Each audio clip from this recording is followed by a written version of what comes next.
just to give you one small example, the difference between Nigeria and Ghana is that in Ghana, you cannot make money from playing music in public. There's a custom amongst Ghanaians of not paying their musicians any substantial wage. Nigeria is different. A Nigerian artist can actually make money from playing in public.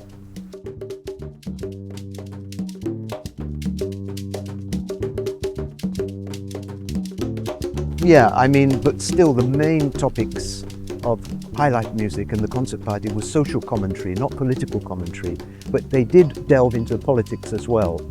But it was really social commentary, like a griot, what we used to, the old African griots, the people who hold the history of the people in music. Well, the popular musicians were doing this for Ghana. Nkrumah had a triple policy of national art. One was to boost the traditional sector, traditional drumming, so he brought the traditional music into the university system. Secondly, he boosted the African art music, like Philip Beho. Nkrumah set up the National Symphony Orchestra. Philip Beho was the director. He wrote the national anthem and so on. So that was the second, you might say, foot of Nkrumah's national cultural policy in terms of music. He also had one in terms of drama, but let's stick to music. And the third one was popular music, i.e. Highlife. So he equally distributed his interest with traditional music, ethnic music, art music, Ephraim Amu, Niao, Nketia and all these guys, and then the Highlife sector, which include the concert party. So that was his policy. But he was overthrown prematurely before his vision had been fully developed by the nation. So, for instance, in the university system where I used to, I'm still teaching, they weren't teaching popular music, that is Highlife, African popular music, until 1995. In fact, that was my brief, to bring in popular music studies into the university, but they were already teaching the other two aspects of Nkrumah's policy, which was traditional music, drumming, the dance ensemble. In Legon we call it dondology. We give it a funny name. And then we were studying the Western art music and African art music. But the popular music, when I first came into Legon as a teacher with a PhD and everything, there was no courses on African popular music or Ghanaian popular music in any of the universities.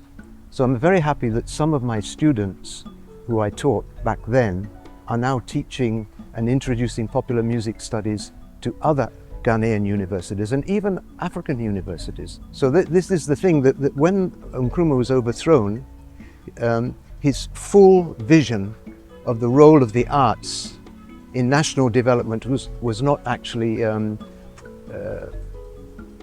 it didn't come to fruit.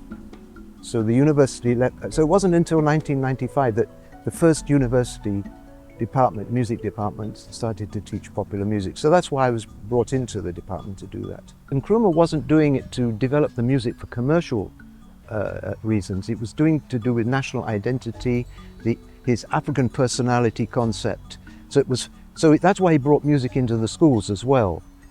It wasn't to teach children to play commercially, although they could do that, of course, but it was fundamentally, his idea was that music should be used to project Ghanaian identity or even Pan-African identity. It's because the guitar bands, they all supported Nkrumah, particularly in the early days of Nkrumah. And Nkrumah supported the guitar bands and the concert parties. He took them on state visits. He fostered the formation of unions for the guitar bands and for the dance bands. He set up Ghana Films recording studio, which back then was a state-of-the-art recording studio. He did so many, he even sent members of some of the dance bands for training in African dance and drumming, like Uhuru. And these bands, the Farmers Brigade. So he was very much involved in boosting all three sectors of the music, that is the traditional music, the art music, and the popular music. He didn't discriminate against any of them. But of course, because the CPP is a mass party, it wasn't like the Gold Coast Convention party, you know, which was more for the elites. He himself appreciated Highlife because it was the music of the urban masses. So if you're going to have a mass party, why would you want to project that party with elite music? You would want the music that people are singing, you know, of the urban masses, and also the poor people in the villages and so on. So Nkrumah had a very broad vision of the arts, but it was to do with national identity, African personality, and so on. He hadn't, because we were then living in a socialist country. Ghana was a socialist country. Now we're living in a capitalist country or neoliberal country, which for me is very sad because I'm actually a socialist. But nevertheless, that's where we are now in Ghana. So everything now has shifted to the commercial aspect of music.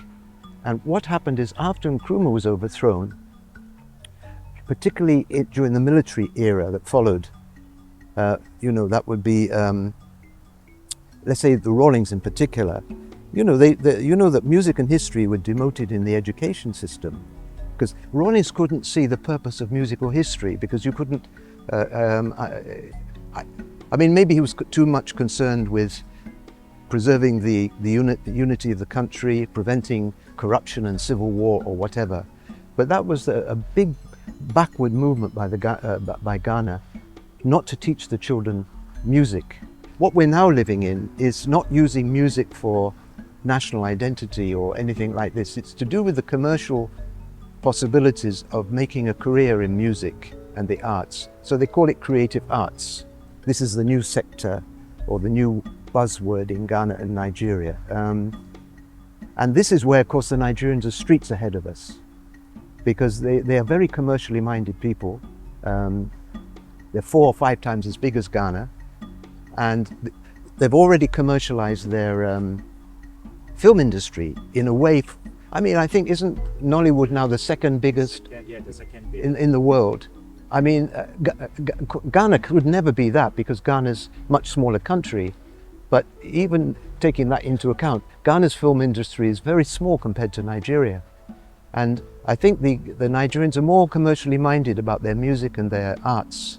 Why this is so, I don't know. I mean, there was a time when no parent would want their child, son or daughter, to become a popular artist. They want them to become a doctor or something, or a lawyer. I mean, look at Fela. Fela was sent to England by his father or his mother to become, I think it was a doctor, like his elder brother. And as soon as he got to Britain, he diverted and used the money to join a music college. So that this is but this problem about the attitude of people to popular art, popular music, is not only in Africa. Look at jazz. I mean, we now consider jazz to be the national music of the United States. It wasn't like this in the 1920s or 1930s at all. I don't think that jazz became respectable at the level of academia in America until the 1950s or 1960s, maybe when they started to look at jazz more seriously. So they looked down upon jazz as well, the Americans, because the reason is most countries are ruled by elites, and the elites look down on the music of the man in the street, the common man, or the man and the woman in the street. Their type of music is always looked down upon by the elites, who always think that their music is superior. So they have their art music, for instance. In Europe, we have our classical music.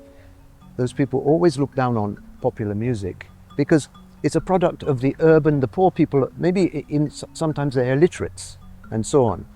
So they're not considered to be, well, they're considered to be of low esteem, lowbrow. You know what I mean by lowbrow? So you don't need much brains to play popular music, but if you play classical music, it's highbrow.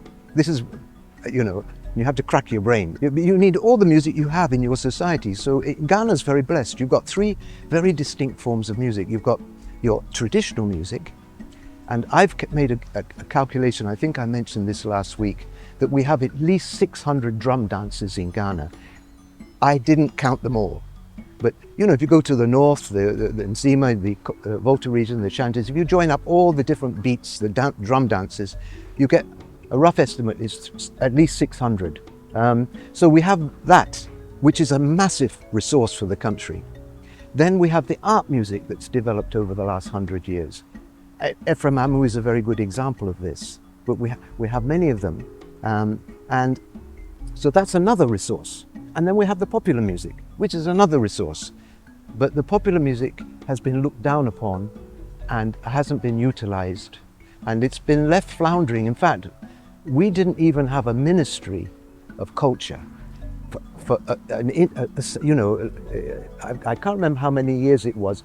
We either had no ministry of culture, we had what they called a National Commission on Culture under Rawlings, but it wasn't a full ministry. It didn't really have a voice in the government. So in Nigeria, I think what they've done in Nigeria, they've just seen the commercial possibilities of music and film. So they've moved into that in a big way. It still doesn't explain the popularity of Afrobeats, which I think you're going to, but I'll try and explain that as well. That's very new. We're talking about 10 years maximum.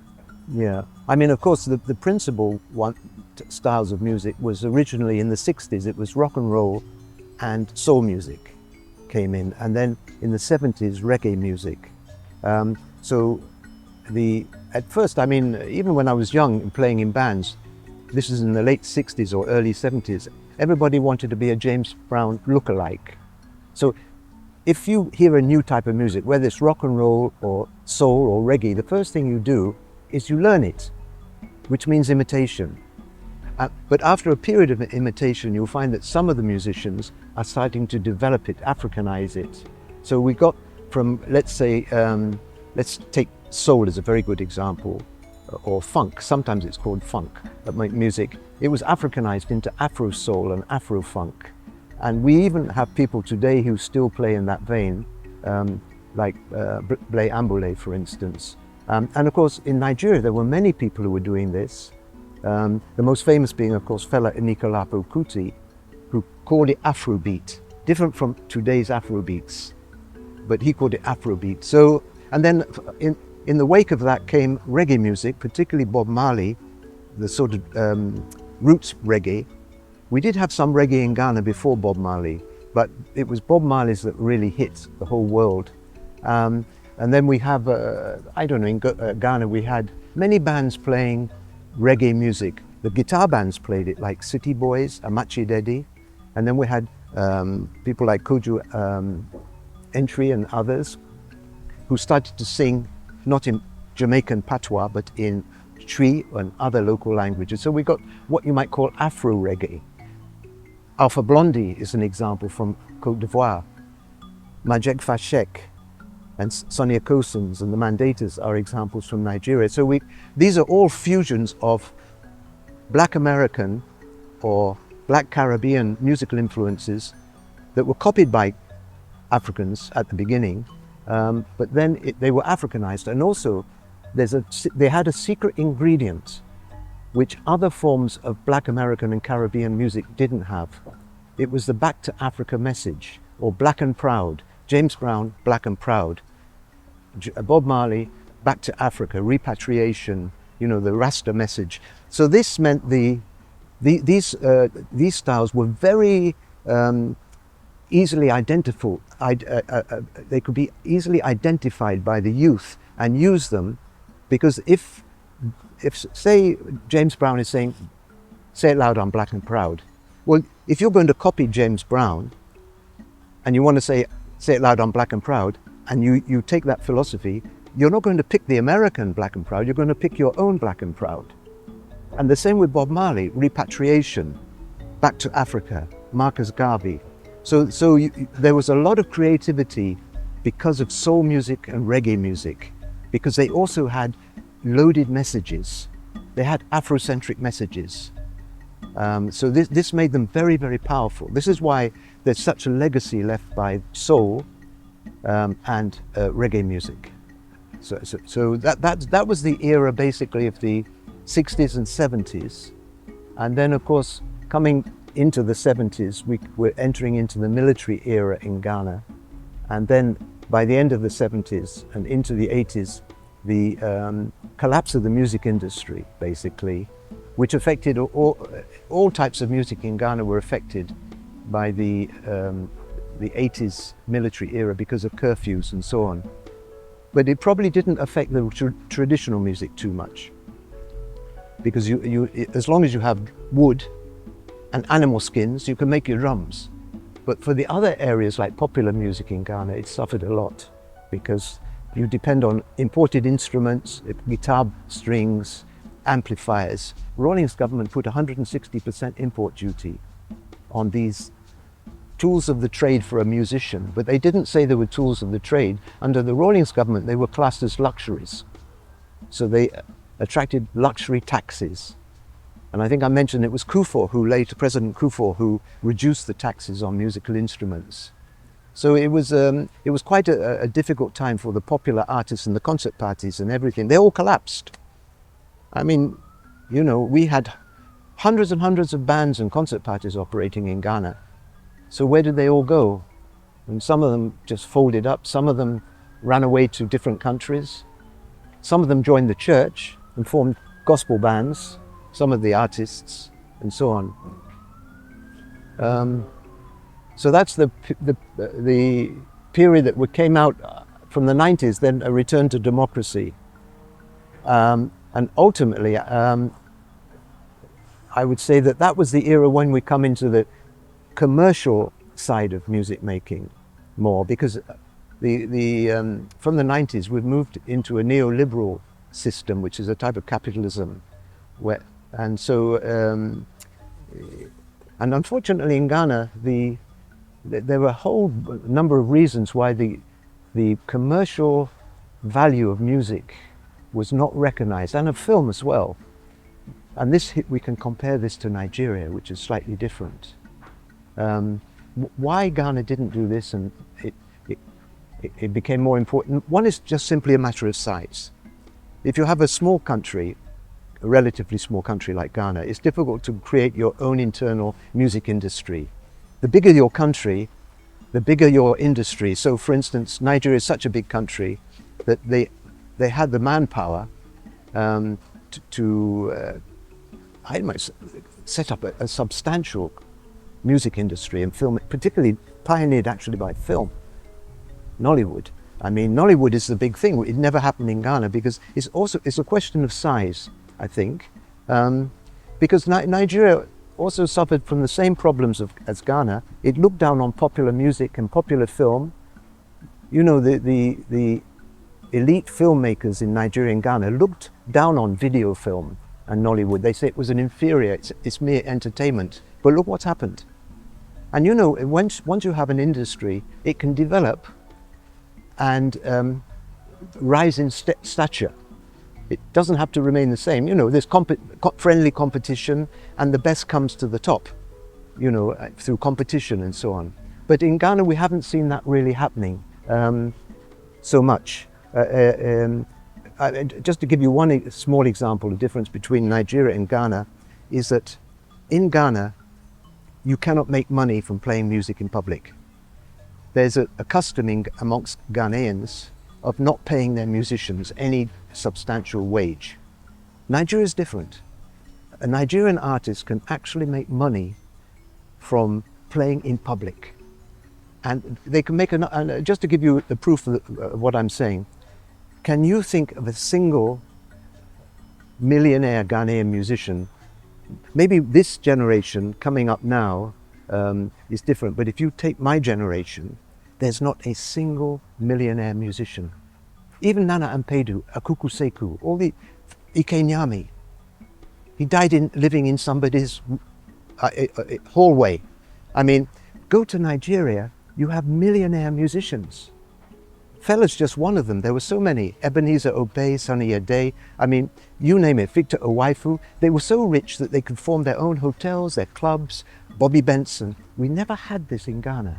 We never had a club or recording studio up until maybe the 80s or 90s that was built by a Ghanaian who had made money in his own country from music And even in the 80s and 90s, when we got some few studios coming up, they were mostly brought in by Ghanaians who'd gone to Germany or America and were coming back. So this is a very big difference between Ghana and Nigeria. And if you're going to ask an investor, let me invest in the music industry, and you go to a country where at least you have 10 millionaires from music, you know that you have a chance. But if you come to a country where there's been no millionaires, what's the point of investing? This is one of the differences between Ghana and Nigeria historically, that we don't have any millionaire. So our top musicians, concert party actors, they all died in poverty or had to run away. So in Nigeria, it's not like this. So there was a foundation made in Nigeria, maybe in the psychology of Nigerians, that you could make money from music, substantial enough to build a hotel and a recording studio and so on. Like Bobby Benson, you know, he built a skyscraper, or not a skyscraper, but a story building, you know, and he was able to inherit it to his son, Victor Olaya. I can give you so many millionaire musicians in Nigeria, but I can't give you a single one in Ghana. Look at E.T. Mensah, King Bruce, none of them, none of them. I'm not saying they all died in poverty, but they didn't make the money they should have made. The only band that made it was Osibisa, who had to go to Britain to make their money. They couldn't make it in Ghana. But in Nigeria, they actually did. So this is one of the reasons which may explain why the Nigerians are willing to invest more in the arts, because they've seen proof within their own society that you can make money from the arts. We have not yet, or maybe some of the young guys coming up now are going to be the first millionaires, I don't know. But from my generation and up to the Burger people, even the Burger Highlife musicians, Daddy Lumba, and all these guys, George Daku. I mean, George Daku has now become a chief. Sloopy Gyamfi has now become a chief. But I'm not talking about that type of wealth. That's a traditional wealth. But I'm talking about building hotels and commercial recording studios. Even if you go to Ivory Coast, Alpha Blondy. If you go to Senegal, you have Youssou N'Dour. These people are millionaires in their own right, made from their own money within their own country. Maybe they've exported some music as well for foreign exchange, but basically we don't have that in Ghana. So it's very difficult to get any Ghanaian entrepreneur or businessman to invest in music, because there's not a single living example of somebody who succeeded. So this is a big difference between Nigeria, and so it means in Nigeria they honor their musicians in the sense that they pay them a decent salary when you play in public. So as a musician in Nigeria, you can talk to Panji Anoff and people who are going up to Nigeria a lot. You'll find that a musician who's making records doesn't depend on the records in Nigeria or even airplay. It's the live shows that make the money. In Ghana, we don't get airplay, we don't get royalties, and we don't get income from playing in public, or very small sacrificial, they call it you do it for, even the government takes this attitude. If they want some musicians to play in Ghana, you have to do it sacrificially. It's for the good of the country. But they say they're capitalist government. Everybody should be paid their due. So that is a big problem in Ghana. And we need to get several millionaire musicians in Ghana to prove to the Ghanaian public that going into the music scene is a good career move. Maybe it's happening now. As I'm talking, maybe there are some young guys now doing this. But within Ghana, it's very difficult to make music. Very, very difficult to make money from making music. Very difficult still. In the 1920s, the farmers were rich. It's not like today, where everybody's running away from the villages and farming to come to the city. They were very rich, and so a successful cocoa farmer could actually afford to buy a wind-up gramophone. Didn't need electricity. So there were a huge market developed in West Africa. It was called the Native Record Market. That was the name they gave it. And it wasn't so much for the rich Ghanaians or Nigerians or Sierra Leone people, although they did buy some of the records, obviously. Where they really made their money was from the palm wine music. They sometimes call it cocoassi music as well, because the farmers could actually afford, and they wanted to hear their own music. So this record market back in the 1920s and 30s had nothing to do with world music. The Europeans who came here, like Odeon and HMV and Zonophone and all those companies, they weren't planning to sell African music to the Europeans, because at that time the Europeans didn't like African music at all. What they noticed was that there was a market for it in West Africa, that if they could get these bands, they could bring them to England to record, or sometimes they recorded them in Africa, you know, in Ghana or Nigeria, and then and it was local music, what we call palm wine music.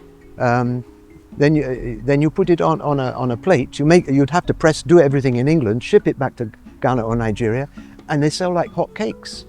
And a lot of when I tell this to my students, they're often very shocked, because they say, no, we know today the rural people in Ghana are so poor. They don't have any. How could the rural people support a major record industry? Well, they have to remember that the wealth of Ghana was made by rural people, cocoa and so on. So there was money in the system then.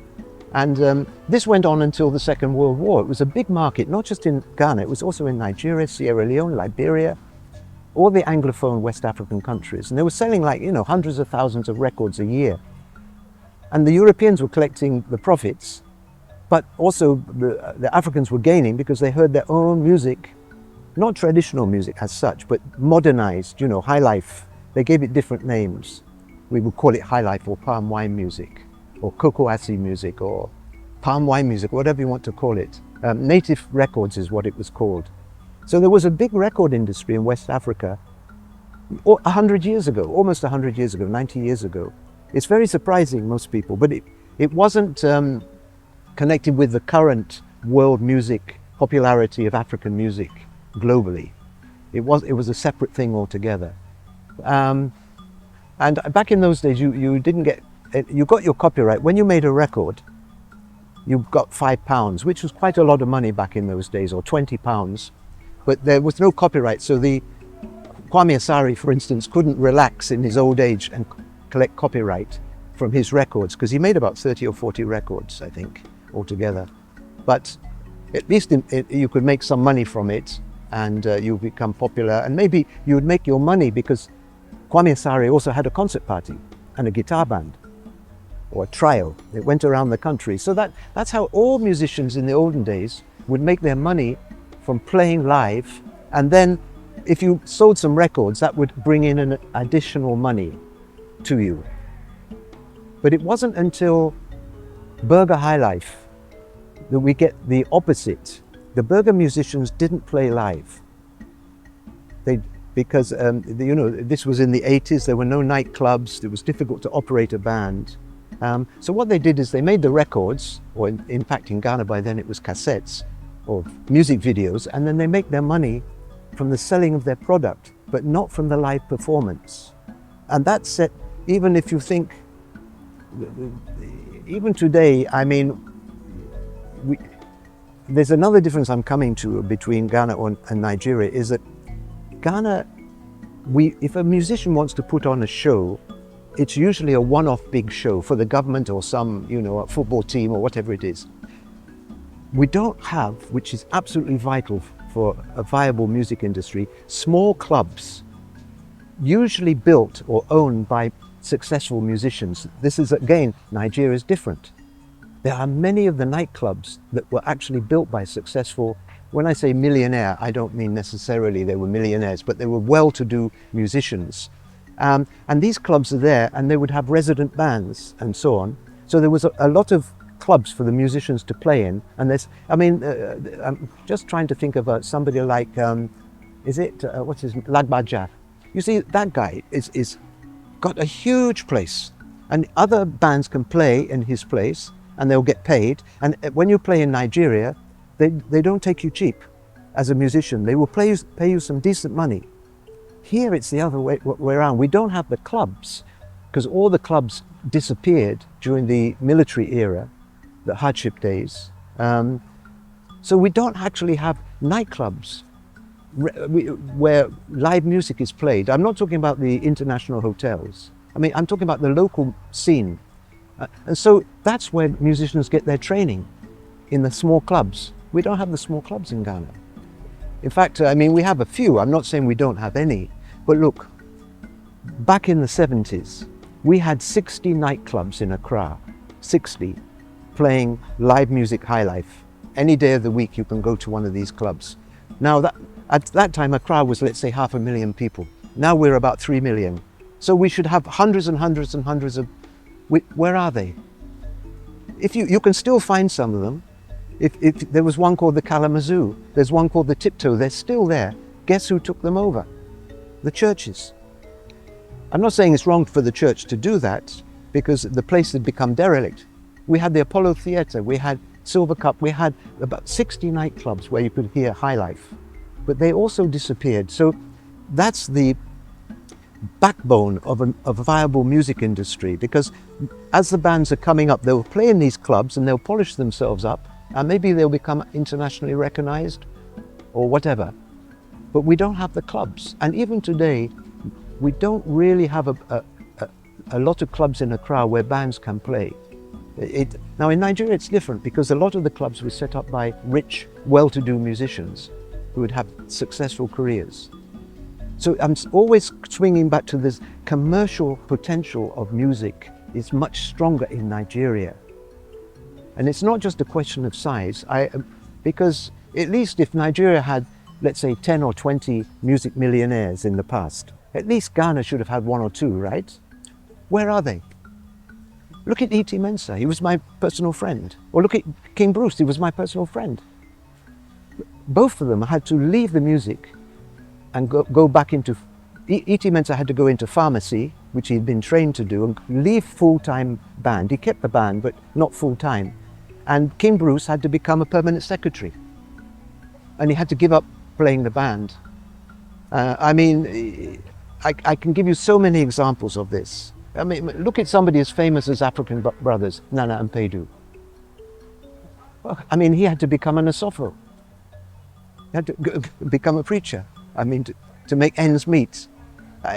So we don't have those self-made, I'm talking about self-made millionaires in Ghana, coming from Ghana's own music industry. And then when they rise up, a mother or father will say, oh, little Johnny or whoever, you want to go into no problem, go into the music industry. Look, these people have made the money. You might make some money. You don't have to be a doctor. But in Nigeria, they had the alternative. So all I'm perplexed. What my conclusion on all this is. It's a very strange conclusion that I think it's because Ghanaians are so musical, and because they were the first to invent Highlife, and that they took it for granted, like when you turn on a tap and the water comes out and you never think about where the water comes from. It's just always on tap. There's the water coming out, it doesn't cost anything, it's cheap, and so on. I think that's the problem in Ghana, that Ghanaians, the music is too good, and they're too much like pioneers. So that the people just took it for granted that this music will just be turning on like a tap, it will be coming, gushing out. I've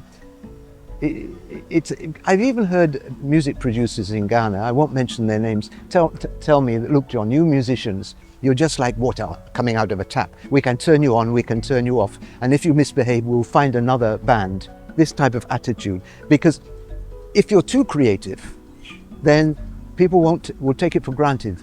But they don't realize that that creativity also depends on a livelihood, and it has to be carried through to the next generation.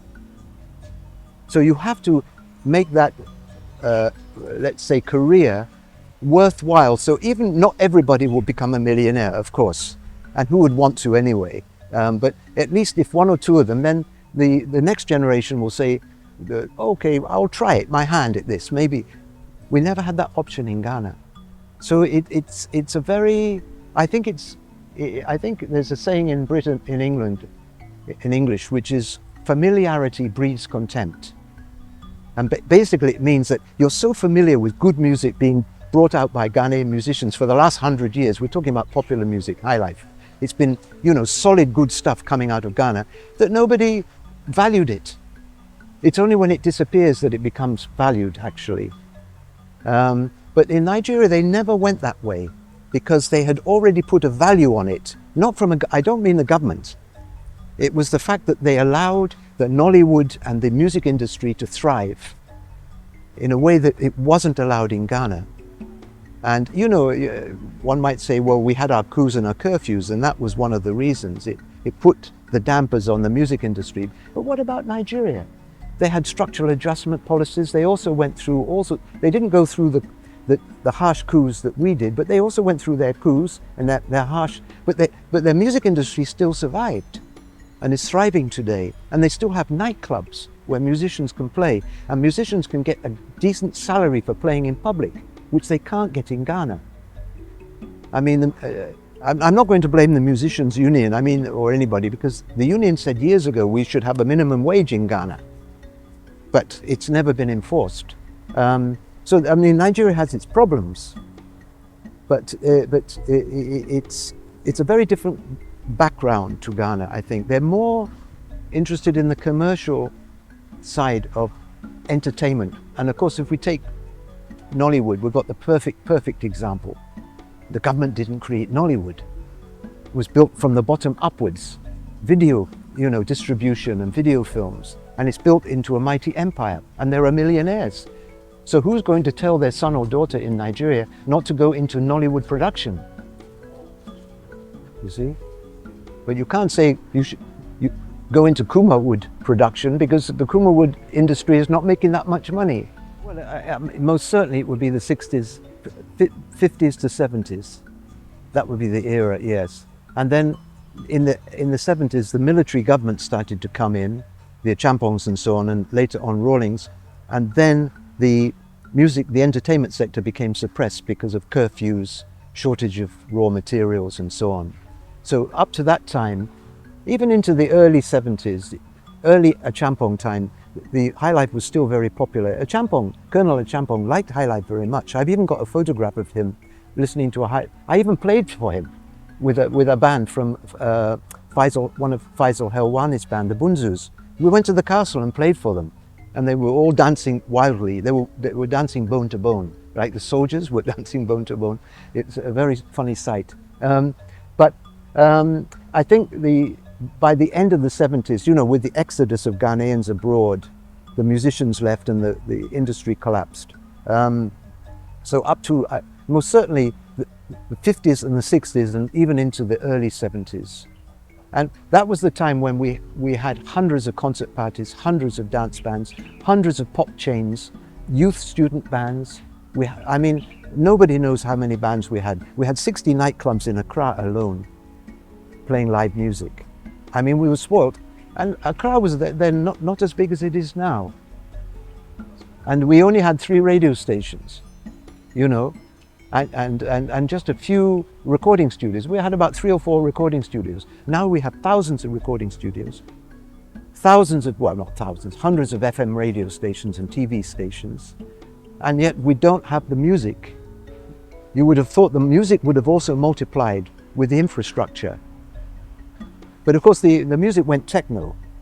It started to use like Burger Highlife and Hiplife. It started, yes. What we call Burger Highlife really started in the early 80s in Germany. It's the first time we have a major form of Highlife appearing not in Africa, but in Germany. But of course it was invented by as I mentioned, during the 70s, so many Ghanaian musicians left abroad, and many of them went to Germany, because Germany was looking for migrant labor at the time. So you could go as a musician. I don't know how many hundreds of thousands of Ghanaians went to Germany, but some of them were musicians, like Daddy Lumba and George Daku and the others. And when they got there, they were all playing Highlife music. They could live band Highlife, that's what they were playing. George Daku, I think, had been in an army band or something. I've forgotten the names of the bands that they played with. But when they got to Germany, they met a new style of music called disco, which had just been invented about 10 years before in America, which was a type of funk. But it wasn't played by bands, it was put on a disc, a record, and then played in a nightclub. And it used drum machines and synthesizers. So it was what you might say it's the very first techno popular music that we had. Most of our music in the West now is techno pop, but that was the first one. So And what they discovered is that that new sound, the youth in Ghana liked it because it was novel, it was new, but it was still had a Highlife guitar. Yeah, George Daku played a typical Highlife guitar, but he would use the drum machine beats. And then Bob Fission would play, instead of a horn section like in a Highlife band, he would play it on a keyboard and so on. But the advantage, one of the reasons it spread into Ghana, it wasn't just that it was a new sound, a new type of Highlife. It meant you didn't have to have a full band. So the earlier times, if you had a guitar band or a dance band, you maybe have about 20 musicians, or musicians and actors if you're a concert party. But with the burger type, and it's called burger because it's a German name for a townsman or Hamburg, the youth could actually copy this music, and you didn't have to form a band and go to the nightclubs because it was curfew time. You couldn't play live. So what you could do is you go into a studio with a studio band, you make your recording, and maybe you don't need a horn section, you don't need a drummer, you use the gadgets, and you make your song, and you distribute it as a music video or as a cassette or a record. And then this was the first time in Ghana that we created a type of music which wasn't normally played live. They can play live, but normally it wasn't. So you went into a discotheque or spinners. They used to call them spinners, mobile discos, and then you listen to the music. It was something that could be copied by the youth here too. So we got people following in that type of style. So they liked it stylistically because of the disco sound, but they liked it because it was an economical way of making music, and you didn't have to operate a big band. It was economics came into play, and you didn't even have to play in clubs. There weren't any clubs, you know, and even if you did occasionally, what they did is when they did play live, they mimed. This is when miming started.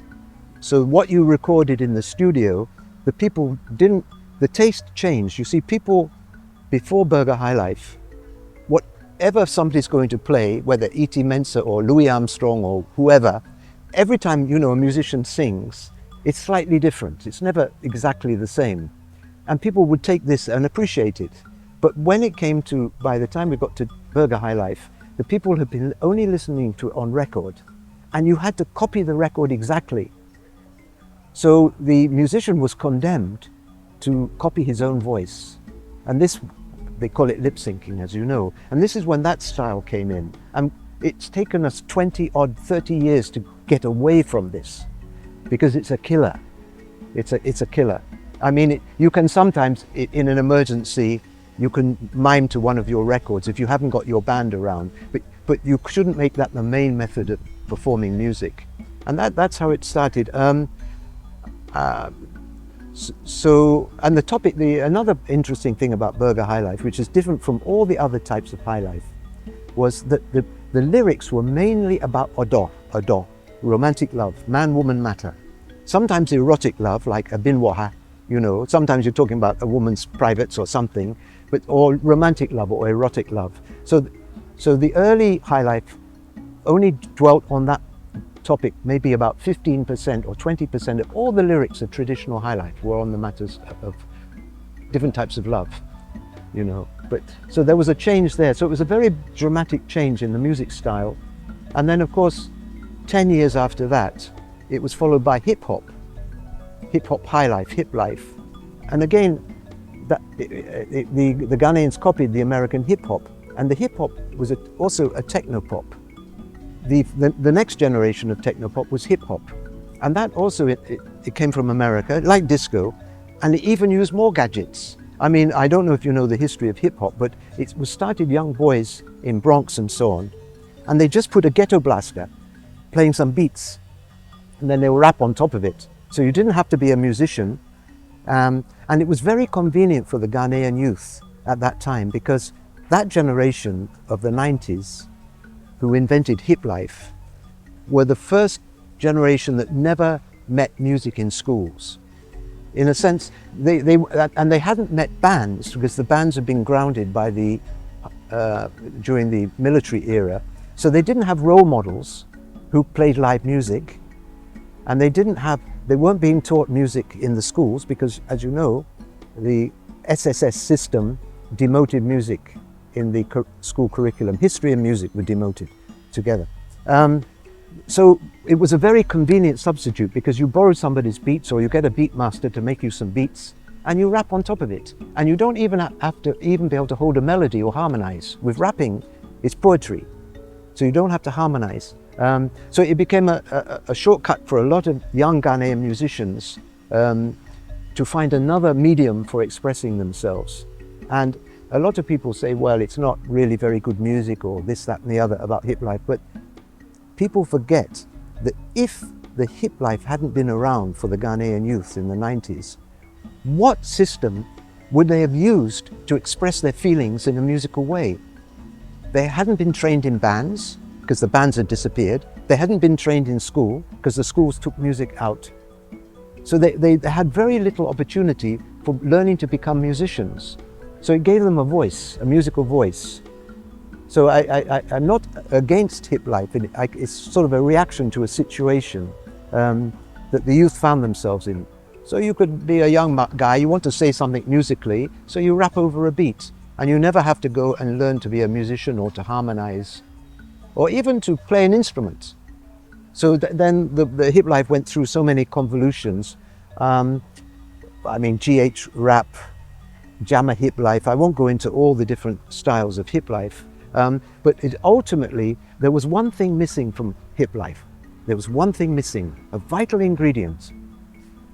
And maybe all the other types of Highlife, there was this vital ingredient, which is dance. You know, all African popular music forms have specific dances. Black American music like jazz and blues and so on, reggae or whatever, they all have specific styles of dancing. You know that Hiplife never had a dance. You could jump up and down, but there was no specific dance moves. And then along came Azonto. Azonto really was the dance for Hiplife in some ways. I mean, but it crossed over into something different, which is electronic dance music. And if you, I think you're old enough to remember that Azonto was the first African, or at least West African, form of electronic dance music to cross over to Britain, partly because there were a lot of Ghanaians in Britain, you know. So that became popular, and then there was a little fight between the Ghanaians and the Nigerians because the Nigerians said they had invented Azonto, or they gave it another name. But in fact, it came from Ghana, and really what it was the dance steps, you know, that funny dance they have with Azonto, which you could dance to a Hiplife. So Hiplife, finally, you could say, it started by vernacularizing the raps. Then with the Jammer Hiplife, they brought in the Ghanaian beats. And then with the Azonto, they brought in some distinctive steps, which some people say were borrowed from Balogo. You can discuss that with your friends. But it's interesting that Hiplife became fully indigenized. But Azonto also was the trigger for another style of music. And there was this British Ghanaian disc jockey who was running a program called Afrobeats in London, and he was playing Azonto. And of course the Nigerians were doing similar things to Azonto, so he had to give it a different name because he noticed this type of electronic dance music, black electronic dance music, which is very, very big now in America. You know, it comes from house, garage, jungle, you know, all these different bass and drum. These are all electronic dance music. So finally Ghana had cracked into that Western industry, if you want to put it that way, with their own variant. So this guy decided to call that music on his program Afrobeats. And so very quickly the word Afrobeats became the name. Azonto got subsumed under Afrobeats. The word was invented in Nigeria. Well, it was invented by this Ghanaian British guy, but it became the popular word in Nigeria. And I think in 2013 or 2014, I was in Nigeria giving a speech for the celebration, and I got involved in a discussion, a conflict between the young Nigerians and the older generation, my generation, about do they have the right to call this music Afrobeats when mixes up with Fella's Afrobeats. And the first funny thing is that the British Ghanaian guy, I've forgotten his name now, Abrantier, I think it's called Abrantier. He said that, in fact, he now regrets that he'd used that word. But anyway, the word was coined, and I was at this meeting where the youth were there, and the old elders, like the more mature musicians, were there, and they asked me to arbitrate on the word. Did the youth have the right to use this word and dishonor Fella, or something like this? Because, you know, Fella, his music is very different from Afrobeats. It's live, it's very politically conscious. So the older generation were very upset that the youth were using a word which is so similar. And then they called me forward. I think it's because I'm a foreigner. I mean, as a Ghanaian, not because I'm a white, but because I'm a Ghanaian. So they wanted me to be the neutral judge, because I'm not a Nigerian. And that's how they were arguing. Every generation has the right to create its own music and call it by whatever it wants. And then I went into the history of the word Highlife. I said, look at the word Highlife itself. It was coined by some poor people watching the rich people playing their own local music, high-class life. So sometimes a word gets coined, and then Nkrumah tried to change the word. He didn't like it. You see, but every generation will invent words. I gave them another example, the word world music. When African popular music first became popular in the West, it was in the 80s, and it was bracketed as world music. And I went to a meeting in London to try and stop the name. I didn't like the word at all, but it got coined by the youth at that time, and we're stuck with it. So sometimes you can't fight the youth for bringing out a name. And at the last, what the youth were telling us, and this is a very good point that they were making at this meeting, is that when all is said and done, they are also paying homage to Fella, even though their music is completely different. And at first, I used to wonder why they said that, because when you listen to Afrobeats, you didn't hear any Fella in it at all. But now, Burna Boy and everybody, they're using a lot of Fella in their music. And if you see videos of Burna Boy or Afrobeats coming out of Nigeria, they often have a picture of Fella somewhere in a corner. So in a sense, it was true what they were saying. Because if you pay homage to somebody, it doesn't mean you have to copy their music. In fact, you would be a fool to copy somebody's music that's dead and gone. You'd rather draw on that music to develop it to suit the modern age. So this is all that was happening. So I tried to bring some. I mean, I remember I was quite surprised that I had to come and talk at a thing like this. And of course, look what has happened with Afrobeats. It's gone global.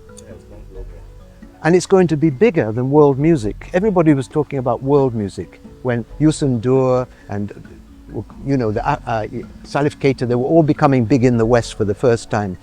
But this electronic dance music is a much bigger and more important phenomenon, because it's basically the youth in the West have converted it's like disco in a way. They're concentrated on the dancing aspect of music. And they've developed really sophisticated software and, and gadgets for doing this. So if you're talking about dance, and the West is now interested in electronic dance music, the mother of rhythms is Africa. So this is when the jackpot is going to become for African musicians. And Burna Boy and Wizkid and those guys are already doing it. And they're being recognized. And in the end, you will see some of the Ghanaians will also become recognized. I think Manifest and these guys also will be recognized. So it's a very interesting time to be a West African or Afrobeats musician, but they must know what you have to tell the Afrobeats musicians is they are not the first to connect up African music with Black American and Western music. It was done 30 years ago by world music, but I think because it's based on dances, you see, world music was slightly different. It was a lot of Europeans were very fed up with techno pop. They wanted authentic African sounds and so on. So it was a bit romanticized. And you know, the number of romantics in the world are quite small, I guess. But when it comes to people who like to dance, you're talking about the majority of the human race. And this is where we are now. So it's a very interesting situation we're in. And Ghanaians, you know, as I said, Ghana itself has 600 rhythms. We have more rhythms in this country than the whole of all the rhythms used in funk music and hip hop. We have more rhythms just in one country, Ghana.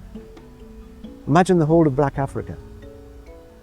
So the youth now in Ghana, Nigeria, are sitting on a great wealth.